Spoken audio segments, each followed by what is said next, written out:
ભારે વરસાદની આગાહીના ધ્યાનમાં રાખીને સુરત જિલ્લા તંત્ર આજે 31 જુલાઈ 2024ના રોજ તમામ શૈક્ષણિક સંસ્થાઓમાંથી રજા જાહેર કરી છે। વિદ્યાર્થીઓની સુરક્ષા માટે લેવાયેલા આ નિર્ણય હેઠળ શાળાઓ, કોલેજો, આઈટીઆઈ અને આંગણવાડીઓ સંપૂર્ણપણે બંધ રહેશે। આ અંગે જિલ્લા શિક્ષણ અધિકારીએ માહિતી આપી છે।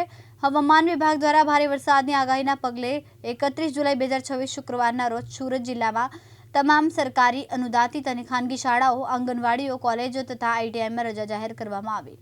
આ નિર્ણય સુરત મહાનગરપાલિકા વિસ્તાર, તમામ નગરપાલિકા વિસ્તારો તેમજ સુરત ગ્રામ્ય વિસ્તાર માટે લાગુ રહેશે।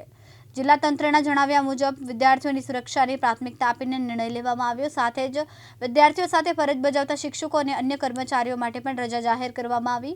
જિલ્લા તંત્રે નાગરિકોને વરસાદ દરમિયાન સાવચેત રહેવા તેમજ તંત્ર દ્વારા આપવામાં આવતી સૂચનાનું પાલન કરવા અપીલ કરી। આજરોજ અતિભારે વરસાદની આગાહી હોવાને કારણે આવતીકાલે સુરતની અંદર આવતી તમામ શાળાઓ, કોલેજો, આંગણવાડીઓ, આઈટીઆઈ વિદ્યાર્થીઓ અને શિક્ષકો માટે રજા જાહેર કરવામાં આવી છે।